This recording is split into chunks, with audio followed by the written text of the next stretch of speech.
J'en profite puisque tu parles de Caden Primo et c'est l'un de nos sujets de la soirée. Qu'est-ce qu'on fait avec Caden Primo à Montréal? Tu sais, on s'entend, là, il y a eu beaucoup de chance.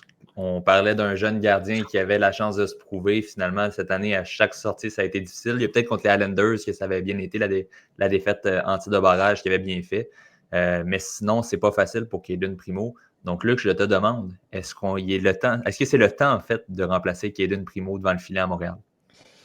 Oui. C'est la réponse plate, mais c'est ça. Moi, personnellement, j'aurais fait faire un des deux gros tests en premier lieu. Je m'aurais donné les chances au maximum pour ne pas me compliquer la vie à Buffalo. J'aurais mis Montembeault en partant dès le départ pour le match à Buffalo. J'aurais donné un des deux matchs, soit au New Jersey ou encore à Toronto, à Caden Primo, pour véritablement le tester contre une organisation de 30, quitte à se faire à rouler solide sur le corps.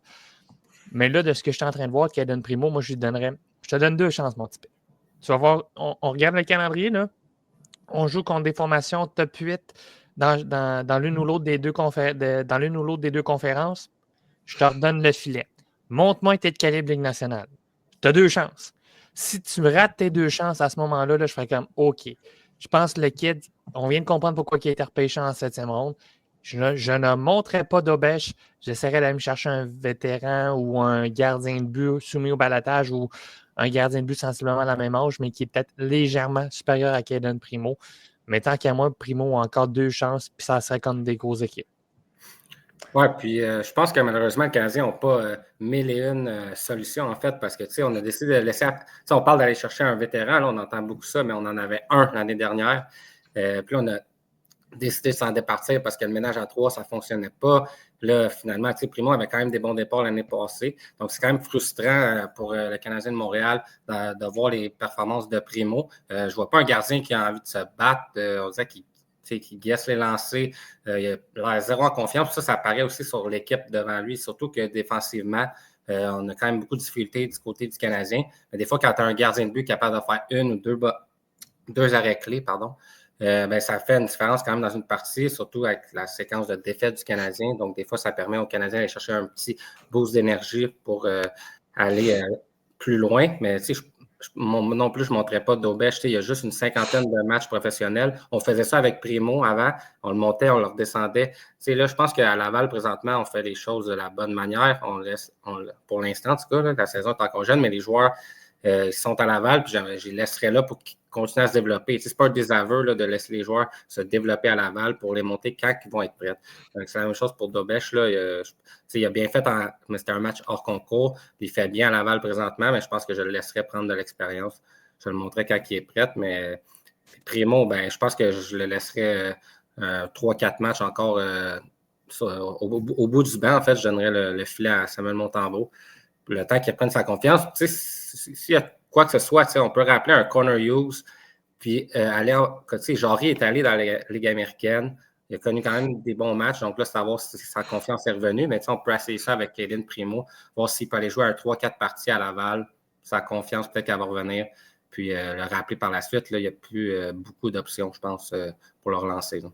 Ben, j'aime que tu amènes le point de Connor Hughes, parce que j'en ai déjà parlé, Julien, il y a un certain temps, mais ça en serait un que j'essaierais avec l'équipe. Tu sais, on n'a rien à perdre avec lui, âgé de 27 ans, a toujours très bien fait en Europe, s'amène ici, domine avec le Rocket.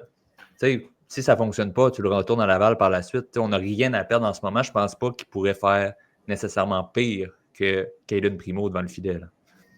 Non, je pense que c'est une bonne option. C'est la seule pas mal qu'on a à l'interne. Puis il a dit Kent Hughes, il veut des solutions à l'interne, mais ça en est une. Il y a des scénarios primo et au balotage qui m'étonneraient fort bien. Tu montes un gardien des Lions à, à Laval en attendant de te trouver un autre backup de Ligue américaine qui va coûter des considérations futures ou un joueur de la Ligue américaine. C'est ça. Moi, c'est exactement le move que je ferais. Va jouer 4 games en bas, là, puis revient après. C'est vraiment pas la seule solution qu'on a, là, à moins d'aller carrément chercher quelqu'un d'autre puis tasser, mais je pense pas que c'est dans les plans du Canadien de ce que j'ai compris. Ben, à voir justement Capo Kakkonen qui a été soumis au balotage cette semaine et qu'on ne l'a pas réclamé, c'est signe qu'on ne prévoit pas non plus aller. Je ne dis pas que ça aurait été une solution miracle, mais a quand même des meilleures statistiques que Caden Primo malgré tout. Je pense que ça montre Tout le monde, c'est le pire gardien de but de la Ben Ligue oui. en ce moment. Fait que, Donc, je pense que ça prouve qu'on ne veut pas se presser nécessairement à faire un changement devant le filet. Mais bon, j'ai hâte de voir ce qui va suivre dans le cas de Caden Primo. Disons que son audition cette année, il y avait sa chance, justement, et ça ne semble pas fonctionner. Luc, tu voulais peut-être ajouter? Vas-y, Luc. oui, Luc, Ben, moi, vas-y. je veux juste être sûr qu'effectivement, moi, je pense que c'est le point vraiment qui m'intéresse. Ça serait de monter Connor Hughes. Messieurs, vous avez raison. La question que je me pose, c'est est-ce qu'on pourrait brûler 4 autres contrats d'ici la fin de la saison? Parce que présentement, je pense que Hughes n'a pas de contrat de Ligue nationale, il a seulement un contrat de la Ligue américaine. Et s'il faut qu'il soit monté au sein du Canadien, ça veut dire qu'on tombera à 46 joueurs. Je ne pense pas que ça soit une panacée et qu'on ait un problème. Mais si jamais on veut faire jouer, par exemple, notre gardien de but qui joue présentement dans la NCAA, que tout le monde parle, Jacob Fowler, à la fin de la saison, ça va être des contrats LNH qui vont se rajouter à la fin de la saison aussi. Fait que je pense que est-ce qu'on est un petit peu trop tôt pour tenter l'option Hughes en fonction des contrats de Ligue nationale? Je pense que c'est vraiment le gros débat qu'on a. Mais en fait, Connor Hughes a un contrat à 2 volets. Un contrat à Ligue nationale aussi à 775 000. Donc, peut en ce moment être monté au besoin. Là. Donc, ce n'est pas un contrat qu'on doit rajouter. Il fait déjà partie du nombre total de contrats. Donc, à ce moment-là, moi, je dirais, je prendrais une chance et quitte à justement, ça ne fonctionne pas finalement par la suite.